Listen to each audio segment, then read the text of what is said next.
Looks like you're getting a demotion tomorrow. Haha. That was what my boss, Brown, had told me. That day, I was out on business, and it just so happened my stops were close to home. So I thought I'd swing by for lunch. Opening the front door, I found a pair of men's shoes that weren't mine, just tossed aside.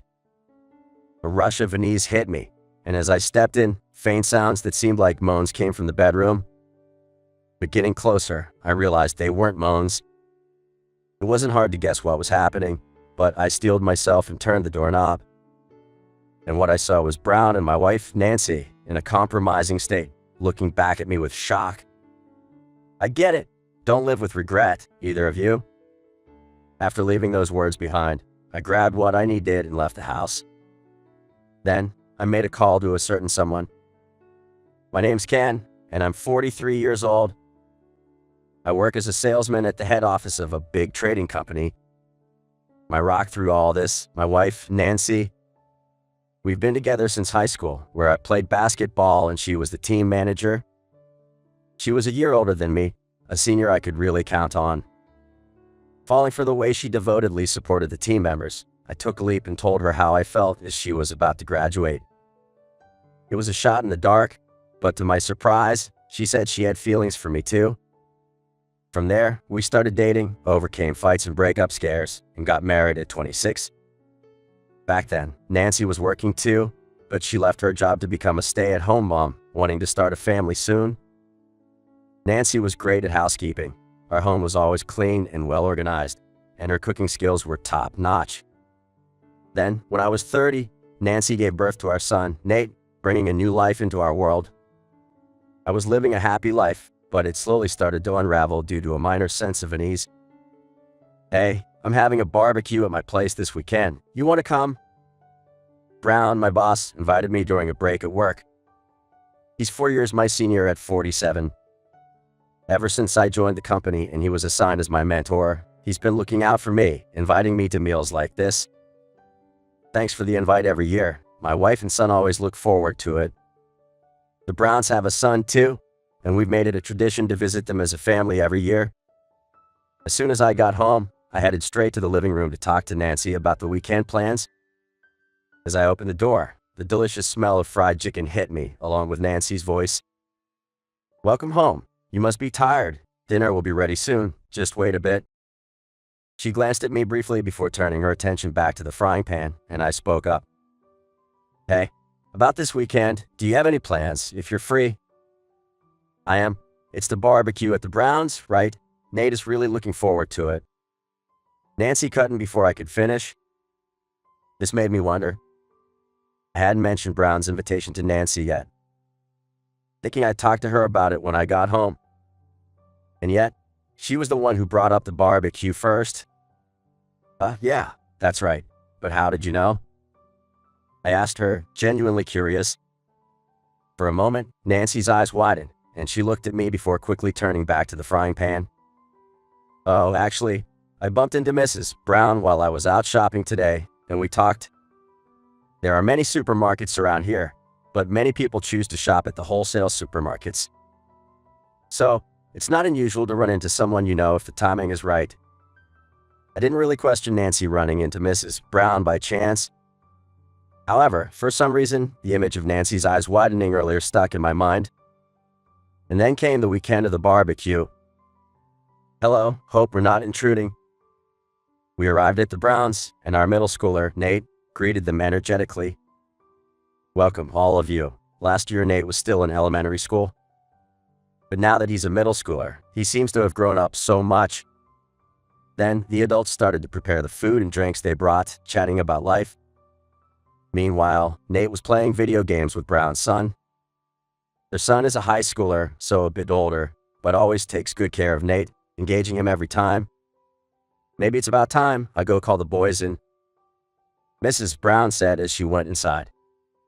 During this time, I decided to take a break and walked over to the ashtray at the corner of the yard. Exhaling a puff of smoke, I glanced over at Nancy and Brown. They were laughing and chatting away, even patting each other on the shoulder. Their closeness caught my attention. While I'm glad Nancy gets along with my boss, something felt off, almost like they were too close. Their distance seemed just like that of a couple. "Dad, is the meat ready?" Hearing Nate's voice, they instantly stepped away from each other. Despite my doubts, I extinguished the fire I was tending to and headed over to Nate, looking forward to the meat. "We're about to grill it now. Come on, bring over the meat you want to eat." "Hey, make sure you eat your veggies too, okay? Haha." Nancy chided Nate, who had brought over a huge pile of meat, in response to my words. "Ha ha ha, meat's the best, right? Go ahead, eat up." "Haha, that's boys for you. Look, our kid is also all about the meat." Mr. and Mrs. Brown laughed, watching the kids enjoy their food. After feeling uneasy about their closeness, nothing else seemed to bother me, perhaps because of the alcohol, and I soon forgot about it. The barbecue that started after lunch stretched on until the sun began to set. Nate and his friends had finished eating and had gone back inside to immerse themselves in video games. "Phew, that was delicious. Should we start cleaning up?" "Oh dear, thank you. This guy always drinks too much." Brown loves his drinks and, as happens every year, was already starting to doze off. I start cleaning up with Mrs. Brown. Nancy also began gathering the trash and dealing with the charcoal remains. Ouch, hot. Just then, the grill grate she was holding with tongs dropped onto her foot, causing her to cry out. I was heading towards the door to bring in some dishes when I heard her and immediately turned to rush over. But someone got to her before I did. "Hey, are you okay? Let's cool this down quickly. It'll be bad if it leaves a mark." It was Brown who scooped her up. Just a moment ago, his cheeks were rosy from drinking, but now his face was pale with concern. Wait a minute." Seemingly surprised to be carried off, Nancy couldn't hide her fluster. I stood there dumbfounded, unable to move, just watching Nancy being carried away in a princess hold. But I quickly snapped out of it and chased after them. What happened?" Mrs. Brown was also surprised when Brown suddenly came in carrying Nancy. Without answering, he hurried to the bathroom, and soon there was the sound of water running. Brown rolled up Nancy's pant leg and showered it with cold water. Mrs. Brown and I exchanged puzzled looks. After a while, Mr. Brown carefully placed Nancy back on the living room sofa. Noticing us staring, he had a look of sudden realization. Nancy dropped the grill on her foot. "You know, we have to cool burns quickly, right?" "Nancy, are you okay? I'll get some ice right away." While it was nice of him to be concerned, I wondered why he carried her off to the bathroom when I was right there. It wasn't a severe burn, and he could have just asked his wife for ice from the start. Plus, there's a properly installed water hose in the garden. Maybe it was the alcohol, or maybe it wasn't. I couldn't tell. But the way Brown looked at Nancy with such concern was not how one simply looks at a colleague's wife. A few days after that incident, "I'm going out to dinner with friends today. I'll leave some food prepared for you." A notification chimed from the app, and there was a message from Nancy saying just that. Tomorrow is Saturday, and Nate will be staying at a friend's house, so it's really just meat night. Got it. Have fun. Nancy does go out to dine with friends occasionally, or even on short trips. I also hang out or go for drinks after work on my days off, and I never interfere with her plans. She really does take good care of the house and our child. I truly appreciate how Nancy supports me as a stay-at-home mom and raises Nate. I finish work and start heading home. Usually, I'd head straight home unless I had plans. But today, being alone, I decided to take a detour. Maybe I'll rent a DVD and have a relaxing dinner. Thinking of enjoying some alone time without Nancy or Nate around, I walked on, pondering what to rent. Then, suddenly, I saw a familiar face approaching from the opposite direction. "Ken, what are you doing here?" It was Mrs. Brown calling out to me. Surprised to see me in this area at a time when I'd usually be headed home from work. "Good evening. My wife and son are out tonight, so I thought I'd rent a DVD for a change."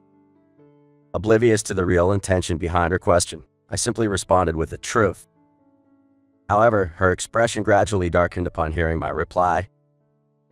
Isn't there a sales department drinking party tonight?" "The drinking party? I haven't heard anything about that." According to Mrs. Brown, Brown had told her he'd be late due to a company drinking party. She found it odd that I was here, assuming it was a sales department event. Brown is well liked and has friends in many departments. It seemed unlikely to her that Brown, who is fond of me, wouldn't invite me, and she seemed to accept that logic. Well then, I'm sorry to disturb your alone time. Take care. Though there was still a sense of unresolved tension, we went our separate ways. And so, I rented my intended DVD and left the store. I could have taken the way I came, but it would be a bit of a detour, so reluctantly, I chose a shortcut and spotted a familiar figure in the distance. Isn't that Nancy? The woman, dressed in a sophisticated dark-colored dress, looked strikingly similar to Nancy. A man in a sharp suit was walking slightly behind her. Though they maintained a bit of distance, it was consistent. To an unobservant eye, they were just two people, but upon closer inspection, the woman occasionally turned to share a laugh with the man. It was hard to see her face clearly in the crowd, but it was likely Nancy. Why was Nancy here when she said she was going out to dinner with friends?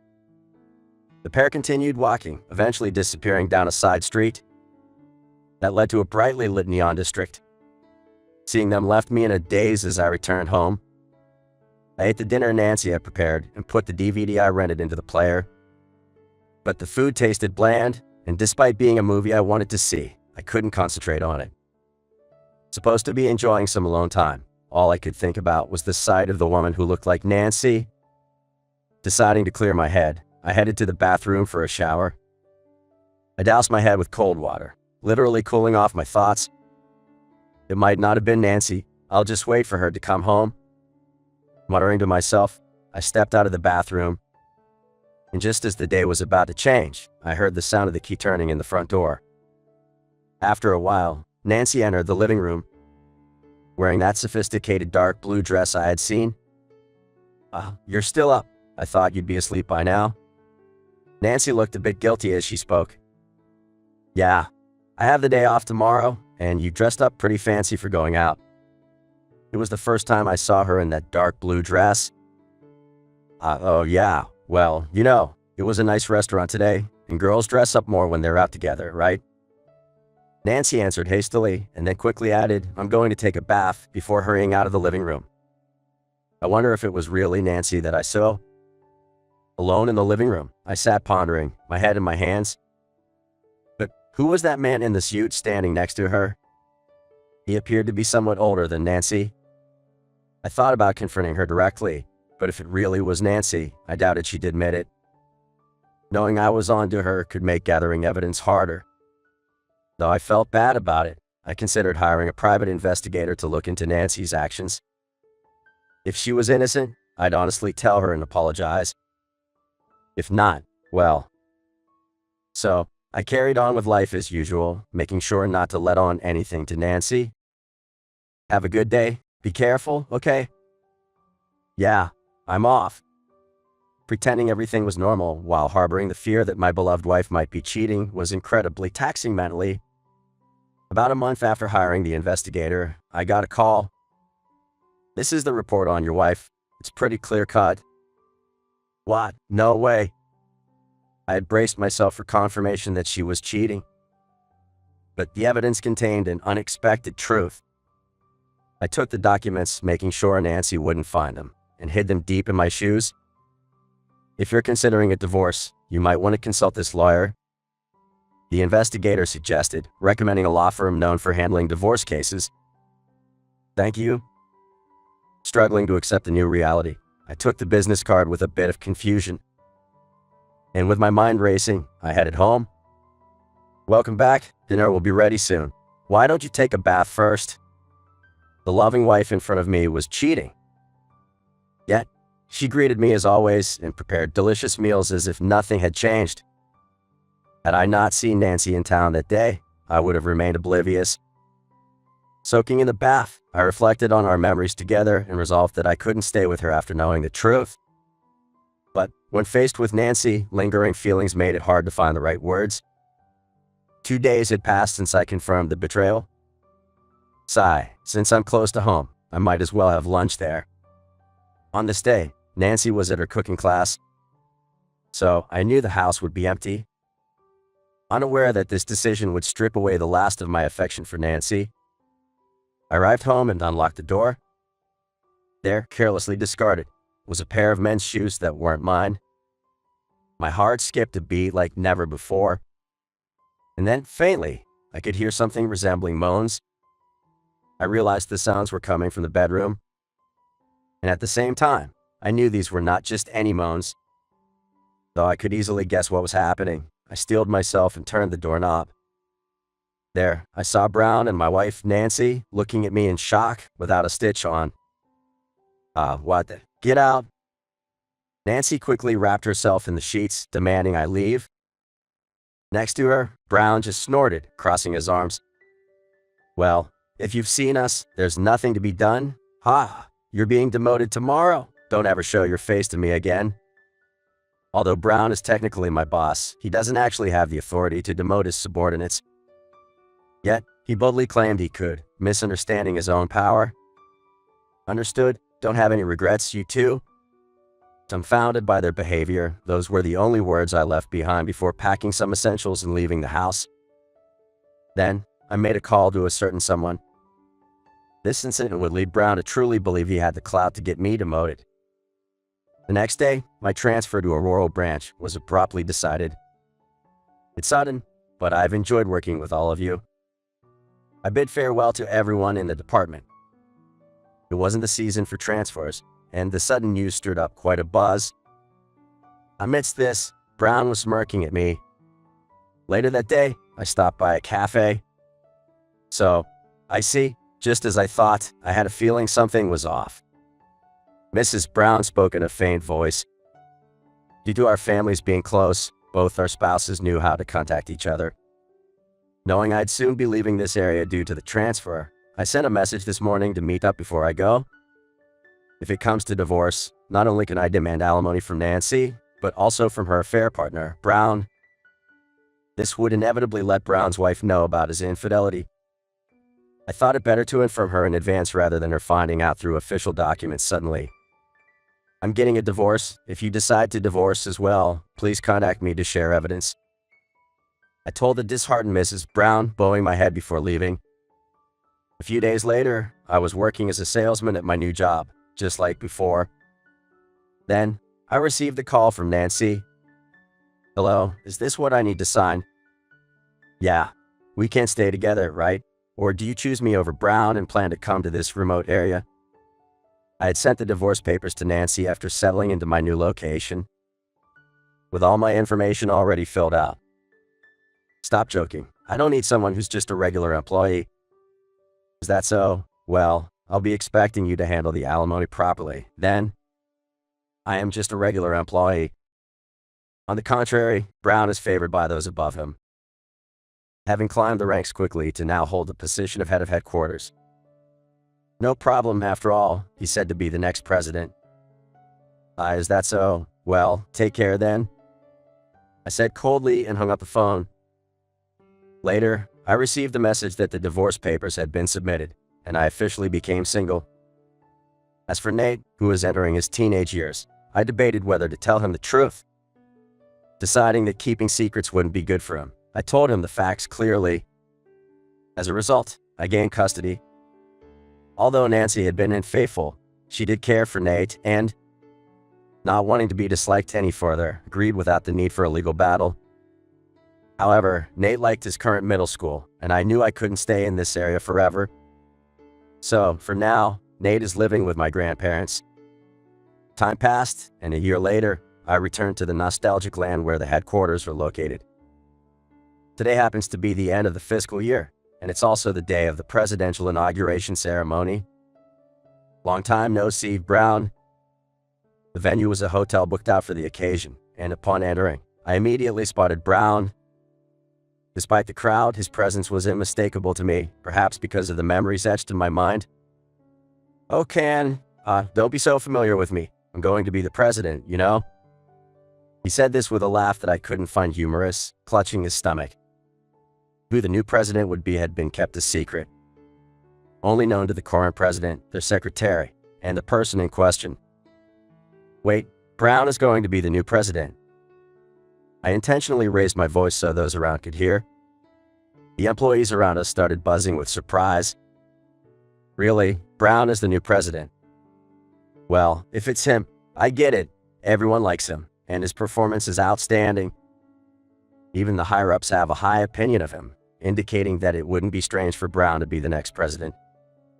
Indeed, his passion and attitude towards his work are exceptional, and he's well liked by those above.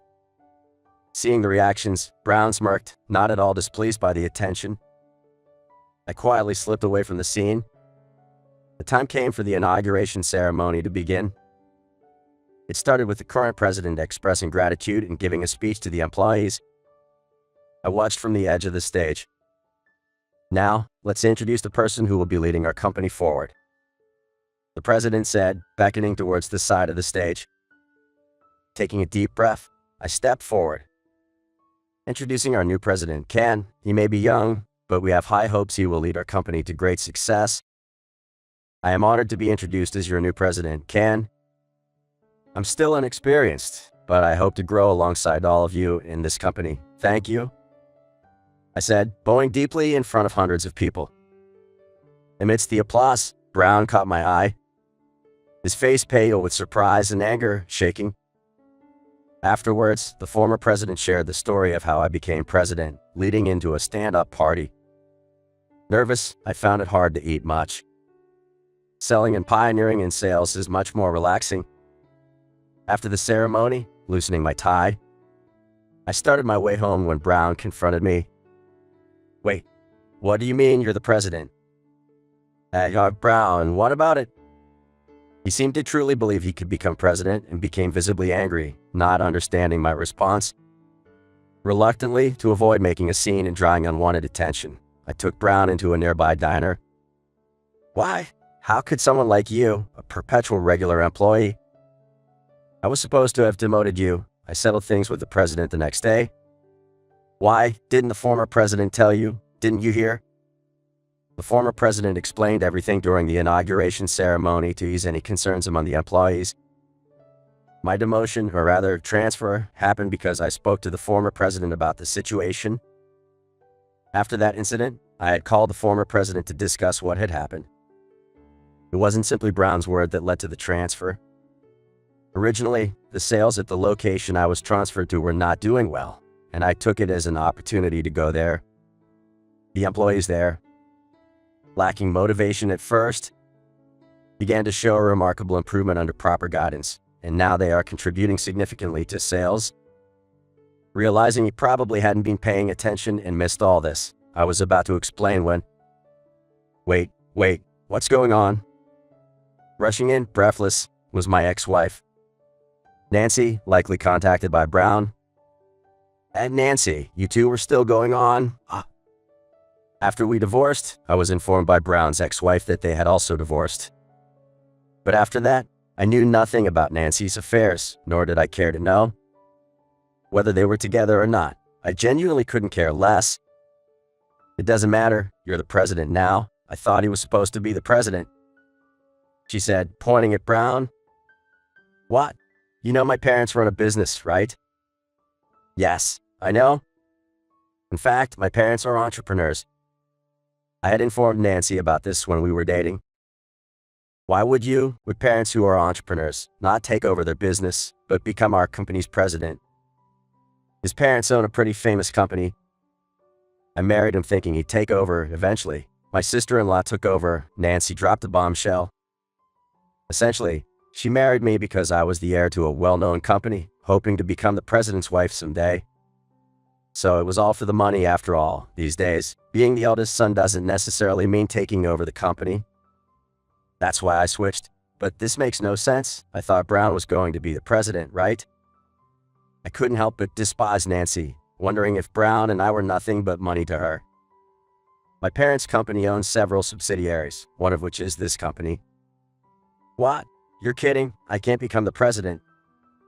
The company I worked for was indeed a subsidiary managed by my parents. Interestingly, the former president was my uncle. Why Brown misunderstood he could become the president remains a mystery. He was well liked from above and below, indeed on what one might call the fast track to success. But he wasn't the only employee with potential. He wasn't that special. So, what? Being with this man is pointless. Both turned pale, holding their heads, voicing their thoughts. What do you mean, pointless? Brown turned a sharp gaze towards Nancy sitting next to him.